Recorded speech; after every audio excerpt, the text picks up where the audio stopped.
So just how many bands have survived the test of time and are still household names with the young children of today's generation? Did you know that the Monkees,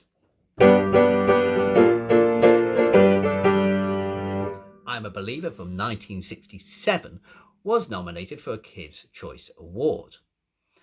What about the Rolling Stones' top 500 songs of all time? For instance, at number 2, this 1965 song,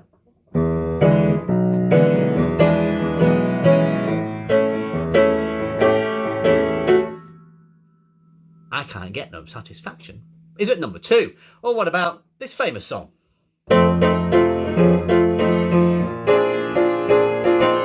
R-E-S-P-E-C-T at number 5. How is it that songs seemingly so old are not knocked off the top of the list by modern sensations? The answer is partly that we live in a microwave world, and who is more responsible for this musically than Simon Cowell? Now, of course, Simon has established TV shows such as Pop Idol and X Factor, and these monopolies have the possibility of creating record deals for winners. Do the children of today, though, even remember who Will Young, the Pop Idol 2002 winner, is? Well, Time magazine may well have named Simon Cowell as one of the most 100 influential people in the world, but is that truly a balanced opinion, given that he has single-handedly hampered the development of musicians into long-term, fully formed genii? Let's think for a moment how bands such as the Beatles have evolved, and let's take a look at some examples of their music.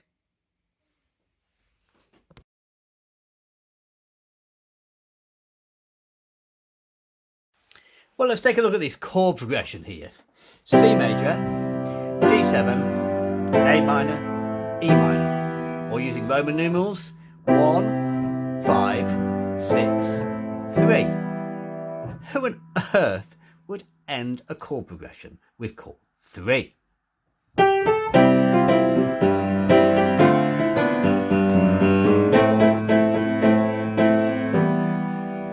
The Beatles. I Want to Hold Your Hand.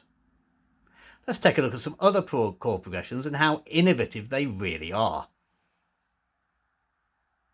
Taking some of the Beatles' lesser known but high quality artistic songs, You Never Give Me Your Money.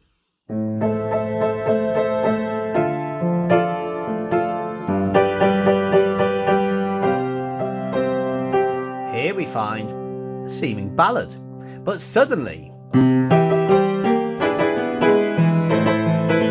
we've got a walking bass. Very jazzy, fast, lively, and then a switch again to a completely different style.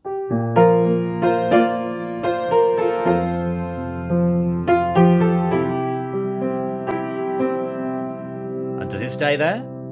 No. Rapidly we move in style to some very, very quick movement again.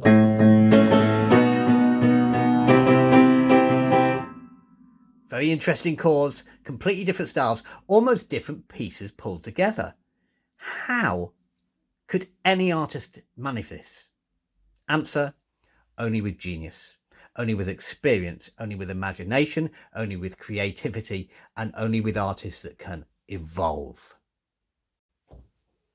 So the Beatles, of course, travelled quite a journey. It wasn't a perfect journey. They started out as the Quarrymen at the age of 16. Members left, members joined. There was the need to form a tight team. They performed at a local church initially. They performed at a Rose Queen ceremony. They performed in local pubs and clubs. They then started performing in Germany, internationally. They grew. They responded to their audience. They tried out different songs. They wrote their own songs. They covered other songs. They discovered what worked, what didn't work. They responded to audiences, live audiences, right there in front of them. They continually developed. They tried out new studio techniques. They progressed to become a leading international name because of the journey of experience around them, because they honed their craft.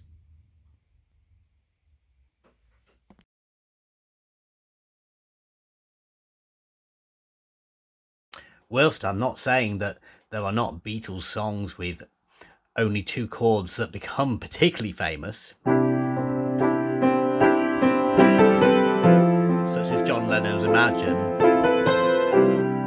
And whilst I'm also not criticising Will Young, because he is a wonderful artist, I am criticising the development of artists. And often this can lead to people being asked to write songs and commissioned to write songs for these singers without a lot of skill. So, Will Young's You Light My Fire uses A flat minor and F minor and alternates between them like a pendulum. There's not a lot of harmonic creativity in Light My Fire.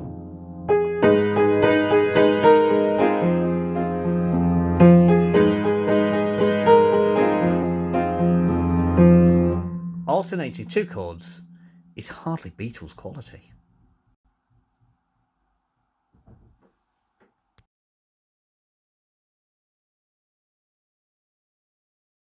So Simon Cowell, you have undoubtedly created opportunities, but where is the development of the artist, the honing of the craft, the commitment to the individual person and the long term? How do singers now evolve and respond to the environment around them? Why do we dismiss one name to make another one the following year? Turnover. It's about business, it's about turnover, it's about making money. A new sensation sparks new interest. Sadly, that is leading to a lack of long-term development of real musicians who are going to last 50, 60 years. So these skills are going down the wayside. I personally challenge those in the current music industry. I challenge you, Simon Cowell. I challenge you, producers, to ensure that the next generation become well-trained, highly accomplished, continually evolving human beings who never fail to ensure that the arts become something long-lasting, with a sense of permanence, with a sense of integrity, flair, establishment, development, skill, improvement, refinement. Simon, you have stopped this long-term legend from being something of the future.